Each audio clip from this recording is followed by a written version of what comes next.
G'day and welcome to Aussie Vision. I'm Dale. And g'day, I'm Mike. And Mike, we have got a huge show to go through today because it has been one of the biggest weeks in Eurovision National Finals. It's not even Christmas. I know. What's Crazy. going on? Crazy.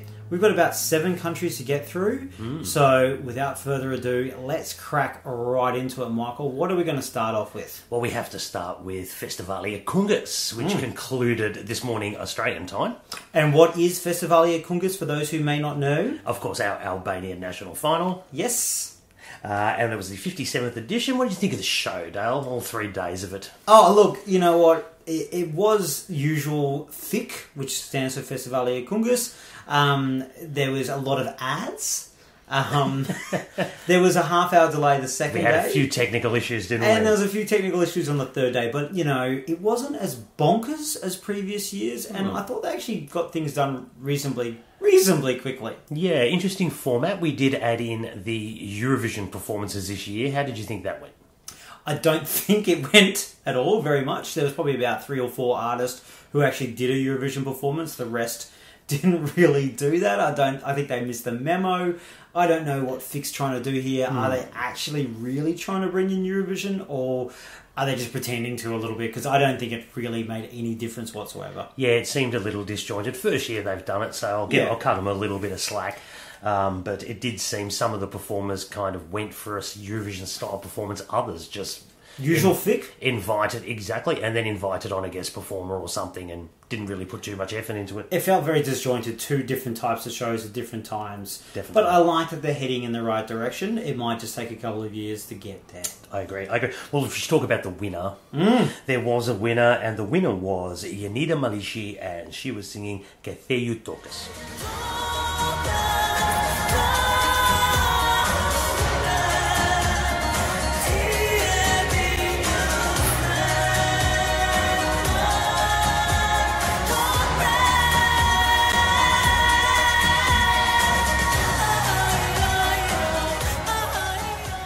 Well, that was quite one of the fan favourites, actually. It was really probably between her and Sonny. In the end, she beat somebody else to get there, but it was, a really good song. What did you think of it? I like it. Can't say it jumped out. Well, it did jump out at us in the studio versions.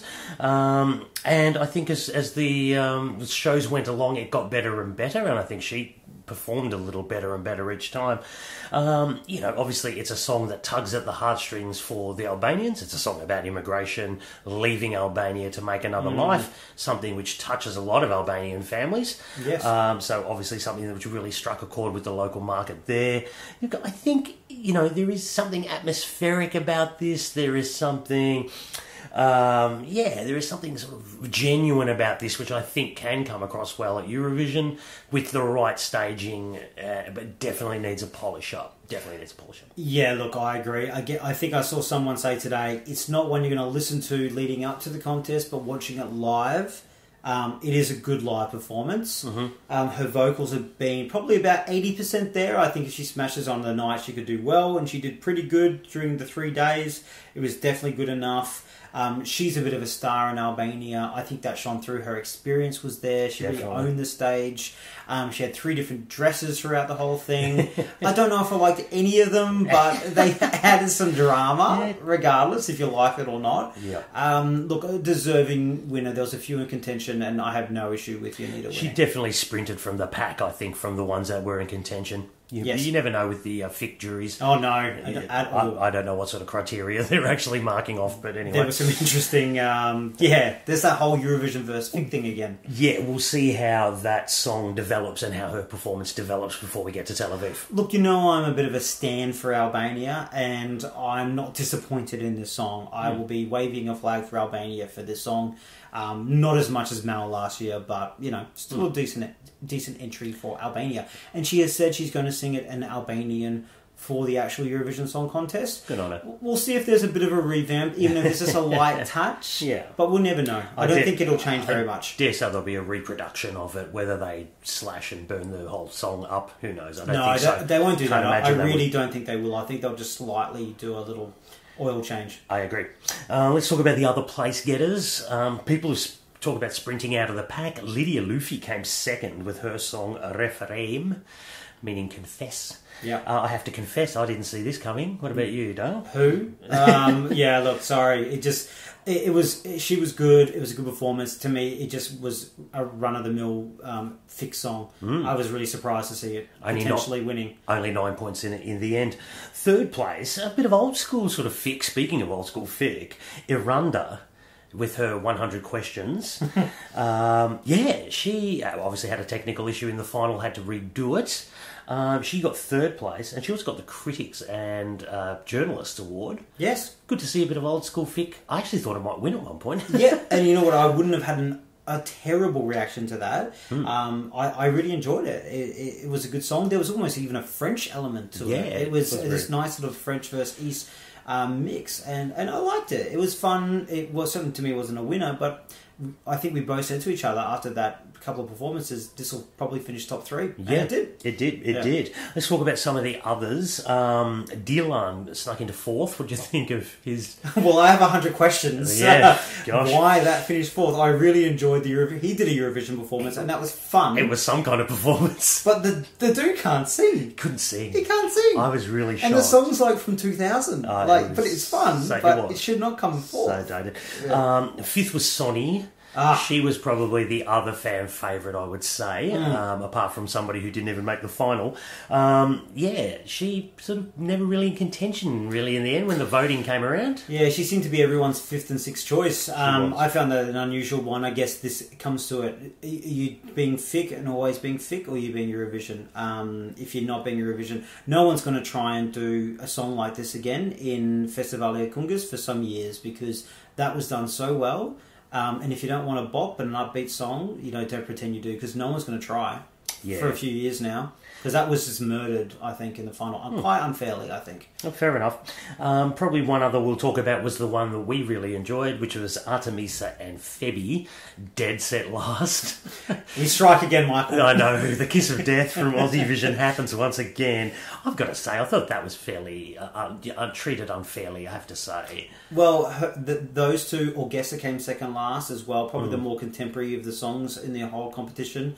I think that says everything about the jury. Yeah. It was a fit contest, as an old school fit contest, and that's fine. But again, don't pretend you're trying to be something different. Fair enough. Anyway, I have to say, overall, I really enjoyed fit. I did. Yeah, it was good. It's always good. It's always entertaining. Exactly. And now we'll just wait for Giscette Millionaire to find out how the Granny Bake Off goes. I really wish we could watch that. It looks really good. I need to know how that baklava turns out. All right, let's just move on, Dale. There was some more news after we dropped our last podcast. Of course, Australia decided to announce a few things. We got 3 more performers. Let's. Do you want to kick us off? What's going on with this? Well, look, the big one, Courtney Act, a huge name. Twitter went into meltdown, particularly from UK and the US, because she has won UK Celebrity Big Brother, and she's been on RuPaul's Drag Race, where she finished a runner-up to the amazing Bianca Del Rio. She is known in Australia from being an Australian Idol, the very first Australian Idol, wasn't it? 16 years ago, but yes. Mainstream Australia doesn't really know her since that time, so this is a time to prove herself. So look, she's a big name. She is definitely going to get the publicity for the contest, and she's definitely going to sell some extra tickets and get people travelling to the Gold Coast, so I think it's a good thing. I agree. Well, anyway, before we keep going, let's have a listen to her song, because she's the first song we have from the Australian National Final. Here's Courtney Act with Fight for Love. And fuck the way we're talking. Now I think it is time for us. We're ready to fight no gloves. Let my dragons out in cuffs. But we standing up. Yeah, we standing up for love. For love. Oh, this time we'll fight for love. Okay, so mixed reaction to that song. I've got to say, I don't mind it. I think it's one of those national final songs. It's just there. Is it going to win? Is it going to win Eurovision? No. But is it going to raise her profile here in Australia? Is it going to fill out that national final and give it some variety? Yes. So not everything can be an indie ballad or some, incredible piece of musical writing. But this has got certainly a market for it. And I've seen some positive stuff about this as well. Look, it's fun. Yeah, it is. You know, if Dylan can finish fourth in a national final with that, this is much better. Look, this is fun. It's really upbeat. I want to hear this in the stadium. Yeah. I probably don't want it to win Australia Decides, but again, it's not always about winning the contest when you go into a national final. I think she's going to do a good performance. Let's hope so. I hope the vocal kind of holds together. I think she's probably not the strongest vocalist in the world, but she's competent and she's good. And, you know, most of the song is in a pretty general range. There's just a couple of high areas that I do worry about slightly. Oh, well, anyway, we're all looking forward to seeing Courtney act. She will put on a good stage. You would imagine so. Let's talk about a couple of the others. Aiden was one of the other performers announced from The Voice Australia, from the last season of The Voice. Yeah, he came fourth last season of The Voice. He's only 17 years old. Kind of does a bit of like, what would you say? It's not R&B. What's it? Pop? Urban pop. White boy urban. Yeah. He sang Despacito in his blind audition at The Voice, and that's kind of what he was known for, because he amazingly sang in Spanish. That's a big deal here in Australia. Didn't understand a word he was saying. Apparently. No, he didn't actually. It's a bit, you know, that's fine. That's most of what I do at Eurovision. But look, he's a good young guy. He's going to bring some younger audience members in to watch the show. I think it's a good thing he's in there. He seems good. Absolutely. Adding to the diversity of acts once again, and having been on the most recent season of The Voice, which happens to be one of the highest rating shows in Australia, he should still be fresh in people's memories and have a little core of fans who'll come along and watch the show, and that's what it's all about. We also had a third person announced. Dale Leonanos was a wild card, they basically said. Young lady, again very young, 16? Yeah, she's 16 years old. 16 years old. Is submitted a song and blew the producers away with the song. They've given it to her to perform. So I think this is a really good showcase for a young, talented performer, I think. That's what I love about it. We don't know, like, it's very hard to judge. She's very inexperienced, as she says herself in the quotes she's had from going into the contest. It certainly will be interesting to see how she performs, but I think it's fantastic. Yep. Wildcard, let's give new talent a go. This is going to be a big stage in Australia, and I think it's a wonderful thing that she's involved. Absolutely. Looking forward to seeing what she's going to bring. I'm assuming some sort of indie ballad type thing, judging by her not so much kind of her repertoire. Yeah. Massive repertoire she's had. We'll see. I reckon it might be a bit more poppy, but we'll see about that. We'll see. But also, like, I mean, that's 7 songs now, 7 artists. We're expecting probably 3 more is the kind of expectation to be 10. So we'll see if they're in December or they come into January, because we're only, about 5 weeks, 6 weeks away from the contest. Yeah, I don't know if they'll really announce anything between Christmas and New Year. I'd imagine maybe give it a bit of clear air and then do something in New Year. Well, we didn't expect an announcement last week. There we go. What do you think about this one song being released and not the other songs? I really don't know why they would do that, but hey, maybe it was just ready to go and throw everyone a bone, you know. You've announced the biggest name so far, give us a taste of what we can see. So Fair enough. Stops any speculation about what she'll be singing. True. All right. Let's talk about anything else that we want to talk about. Artist announcements. Speaking of artists, Cyprus have announced that Tamta will be representing Cyprus in 2019 with Replay. Replay being an Alex P song, famous, of course, for some of the others he's written, as well as, of course, Fuego by Eleni. What was your first reaction when you heard of Tamta? Look, I will admit I didn't know Tamta. I know she is known very much along a lot of the fandom, so my bad on that part. But she seems like a really exciting artist, actually. Yeah. Do you have any more information about her? I do. Well, she's originally from Georgia, but got big when she was in the 2004 Super Idol in Greece. Made her a big name in Greece. She finished second there. She was also in the 2007 Greek national final, where she came third out of 3. It's probably not the greatest position, but anyway, Michael, that's what you say. And also, I believe she was in the running to be the Greek representative in 2015. However, her record company missed the deadline to enter her song, which sounds so Greek. It sounds the most Greek thing I've ever heard. But all those disqualifications last year, it's about the same level of that. My exactly. God. And of course, she is very well known. A lot of hit singles in Greece in particular and Cyprus. And she has been an X Factor judge in both Greece and her native Georgia. Yep. Very pop, very diva, this woman. Fantastic. Are they going for the same formula that they had with Eleni to a point, do you feel? I've got a feeling that's going to happen, yeah. And why not? It came second last year. Why wouldn't you go back again to the well? You know, you've got something good out of it last time, but I'm looking forward to seeing what Tamta can bring, and I can see a lot of fans very excited. Yeah, look, I'm excited to hear a song. Do we know when it's going to come out at all? No release date at this point I've seen. Anyway, I've been trawling the internet. Teasers. Yes. So let's move on. We had of the national finals coming up, Romania, Dale Selecția Națională. They announced their 24 artists and their songs, and it features an Australian. I know. Sonia, the uber talented Sonia. Amazing. Sonia is, of course, from Australia. She's from Melbourne, my hometown. Very talented singer, songwriter, actress, and dancer. I know. Woman of many talents. Very many talents. She's basically been in Romania for about the last 10 years, forging a career there. So this isn't an overnight thing for Sonia.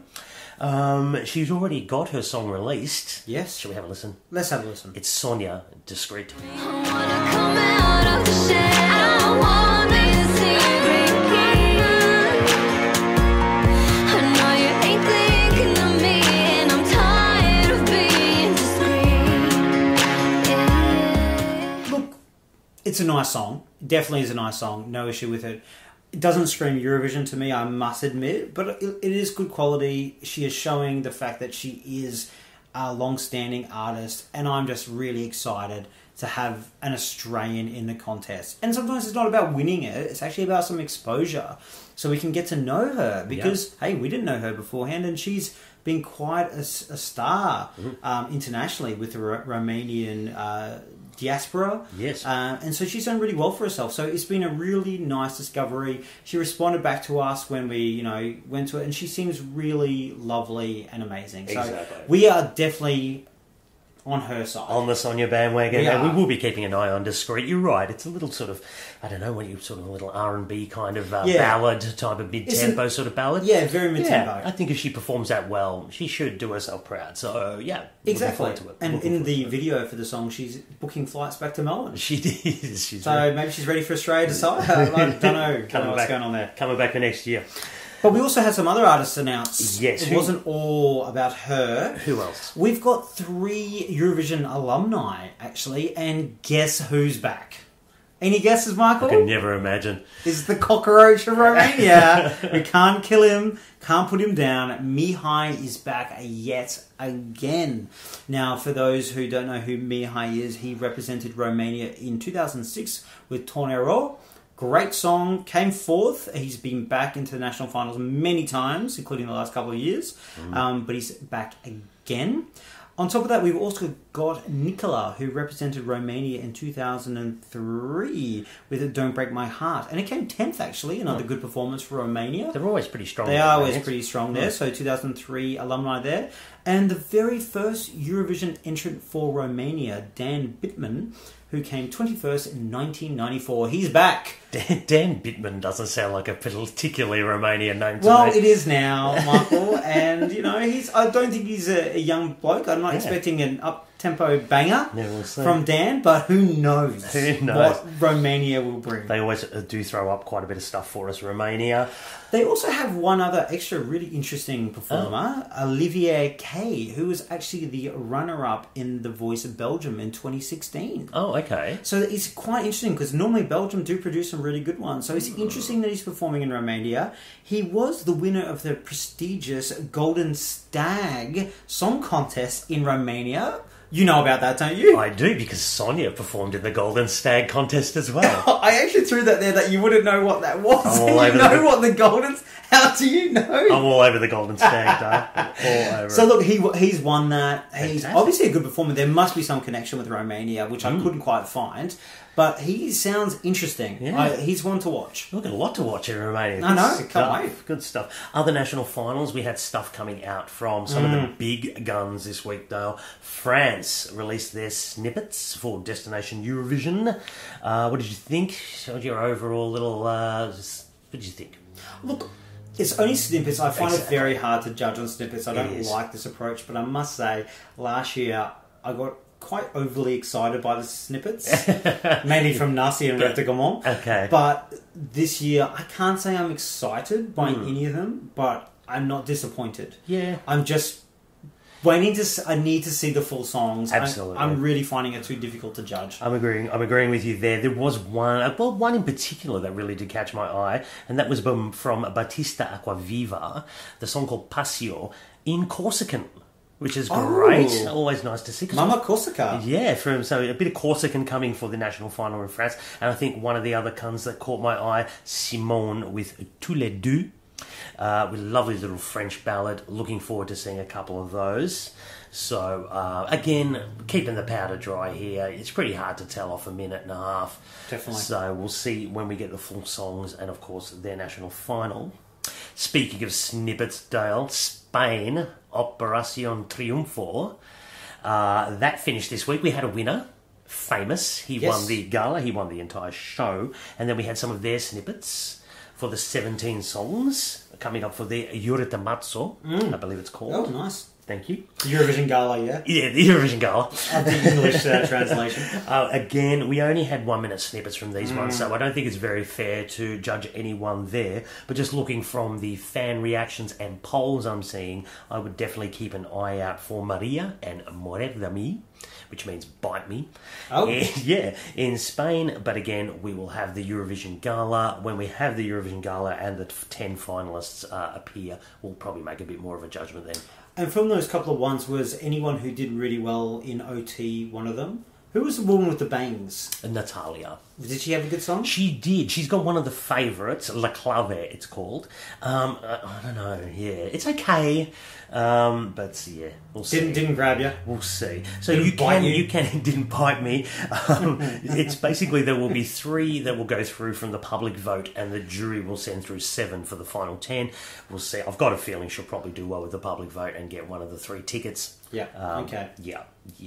Interesting. Okay, well, I'm looking forward to hearing. I did actually hear a couple of snippets that out of France and Spain. Actually, a couple of the Spanish ones I probably thought grabbed me more in a minute than the French ones. I kind of agree. Very, well, I would say, Spanish radio commercial sound to a lot of their songs coming out of Spain this year. Not to everyone's liking, but who knows? I'll probably get a few hits for the stars there. Indeed. Let's go on again to one of the other big 5. Italy. Italy and their Sanremo. We had the Sanremo Giovanni, who took place this week, which is the young performers. We had 2 of those advanced through to the Sanremo, which was Inar and Mahmoud. So they'll be taking their place amongst the 24 finalists. But we did have some other people announced from Italy. Of course, one of your favourites, Dale, Il Volo. Oh, I'm just so excited. Yeah, Il Volo are coming back. They're certainly got people talking. Patti Prava, I don't know if you've ever heard of her, a real legend in the Italian music industry, over 110 million records sold. She's coming back. And then we have a couple of the fan favourites, Paola Turci, she was in 2017. She's coming back, and Loredana Berti, she's the rock queen of Italy. Over 40 years experience, she's coming back as well. So a bit happening in Sanremo. It should be good. Look, Il Volo will be good. And it will be nice to see them back there. And I guess it's always about Sanremo first. They weren't my favourite in 2015, but look, they're good performance. Obviously, they won the public vote in 2015, so this is exciting. We've got a lot of Eurovision alumni come back. We've already said Yossi Papai. We've got them. There's about 10. We've said 3 or 4 tonight. There's a lot coming back to try and get in there, so they're probably the biggest ones. Yeah. Let's move on to Montenegro, probably the other end of the scale, one of the smaller nations. Yeah, definitely. And they certainly only got a small amount of songs submitted, 27 songs in total. Oh, bless. But they managed to still bring out 5 songs to make up their final. RTCG announced them this week. And it does involve a former Eurovision artist. Again, another one. And it's Andrea Demirovic. And she was back in 2009, and she came 11th in the semi-final, just missing out. Oh, damn it. But she was the 3rd best entrant for Montenegro ever. Good stuff. So that's good. Also in the running is Nina Petkovic and Ivana Popovic Martinovic. And they were both in the national final last year. They came 4th and 5th. Okay. So weren't really up in the running, but it's good to have a returning artist and building that up again, which is great. Out of the 5 acts, 4 of them are solo females, and there's only one band. That is D-Mol. Yes. D-Mol actually means not what you think of when I say mole. D minor. Oh, okay. It's the Montenegrin or the Serb or whatever Interesting. for D So minor. 4 solo females in a band. See, I reckon they've probably gone for a solo female artist this year, do you reckon? Probably thinking that You never might know, happen. though. They could split the vote and it could all be about D-Mol. They could be Very the well. artist, Michael. We'll be looking forward to Montevideo. I guess that takes us to one of the others, Lithuania, Dale, with Eurovision Atranka. Our favourite, the amount of heats and semis that go on this Gosh, one. we've gone from 5 people to 49. 49! Oh, God. 49 artists, Lithuania. Why do you do this to us? But look, there's a couple of... You hope so. We've got another Eurovision alumni, a member of the band who did Eastern European Funk, who came... They were the Silver Shorts guys back in 2010. They came 12th in the semi-final, but quite an iconic performance. One of the members there, Jurgis Didzulis, he is performing again solo. We've also got a couple of people who made the final last year, who got through all those heats and semis. Jurgis Buzga, who came 2nd last year. Jurgis, remember him? Here we do. And also Monica Maria, who was also in the final last year as well. So they're back to compete again. They're probably the couple of the big names that jump out from all 49. 49 But of them. we'll see how special they are when we get to those lovely heats in early morning January. Yes, apparently they've trimmed it down. It's only an 8-week process this time. Well, that's nothing. Piece of cake. Easy. Piece of cake coming out of Lithuania. All right. Anything else? Gosh, is there anything else we need to talk about? Well, that's most of that's like all the nations we've got through. Look, there's a lot going on obviously right now, but I think we've covered everything off for the week there. Yeah. Is there anything coming up for the week ahead? Well, look, the only thing down on the calendar was that Eurovision tickets were meant to be going on sale in December. Meant to be early December, not looking likely, I would say, but there's no confirmation or that they'll be January or they still will be in December. We don't know, so keep an eye on for that. There'll be a lot of information about it, and if you're part of an OGAE club, they will certainly let you know what's going on with that one as well. Absolutely. And we've got ESC 250 next week, but we'll have a show before then, so we'll talk about that going into it, which is the 250 countdown on New Year's Eve. That's right. Excellent. Okay, well, I guess this is a chance for us to say Merry Christmas. Yes. Or Happy Hanukkah. Happy holidays. Whatever, or anything, or non-religious celebration of booze and eating that you like to have. We hope you have an amazing time, and it's been nice to share this with you. Yes. And instead of going out with our Aussie Vision theme music, I thought we would go out to the one and only Dummy Im with her amazing version of Oh Holy Night. So Merry Christmas, Michael. Merry Christmas, Dale. Thanks for joining us, guys. See you later. Have a safe one. Merry Christmas.